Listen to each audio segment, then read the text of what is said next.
traveling to Düsseldorf.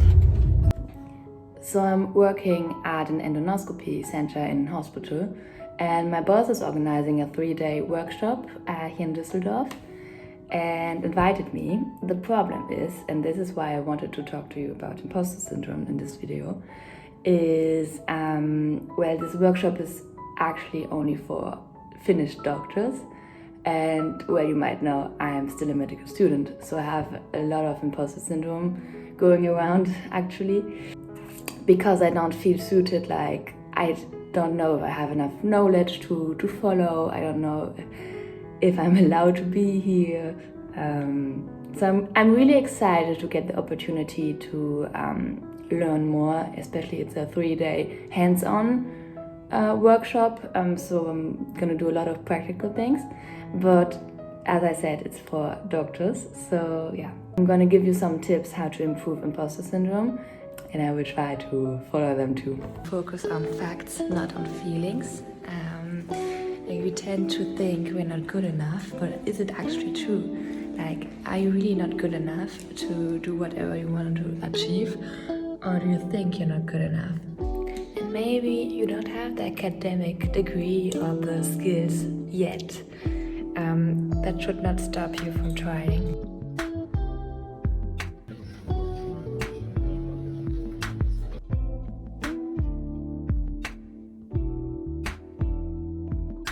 So today was actually pretty good. I had to learn how to be alone, to drink alone, to eat alone.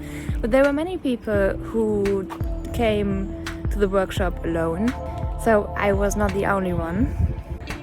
But I recognized that I was actually knowing a lot, even if I'm not fully a doctor yet. I still know a lot, and I didn't have to worry. Another tip is to wear things that you really enjoy and where you feel safe.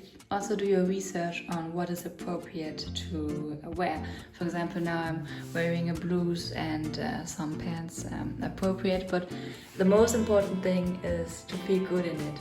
Another tip is try to learn from your team members. Copy them, see what they do differently or what they do.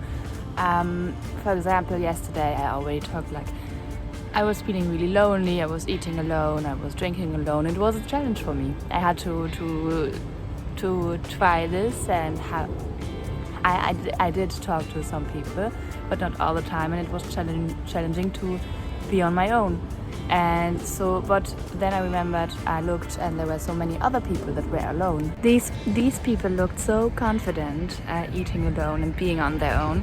So I thought like, okay, I'm gonna try it out. I'm gonna look what they do and copy it. I know you should be yourself and not try to be like other people. But in this case, to overcome imposter syndrome, it might help. Be prepared. Like, try to research all the things you need beforehand to know what to expect. Of course, you cannot plan everything. A lot of things will go wrong or not how you expected it. But just to plan a bit can actually help to reduce the anxiety. So for example, what I did was to look at the schedule, which course is going to be in which room in the workshop, and trying to, when it's going to be lunch, and just to try to schedule it. Sometimes it helps to talk about your feelings. I know it might be scary, but sometimes you might be surprised that someone is feeling exactly the same as you and also feels imposter syndrome or some anxiety. You might be surprised. So just talk about your feelings. So it's day 3 and last day of the workshop, and I have to be honest, I still have some imposter syndrome. Like, it's getting better from day to day, it's getting better. But this is just a reminder to take it slowly. You will not overcome imposter syndrome and anxiety and everything overnight. It takes time, and it's okay. I'm working on myself and I'm trying my best. It's okay to not have overcome your fear yet.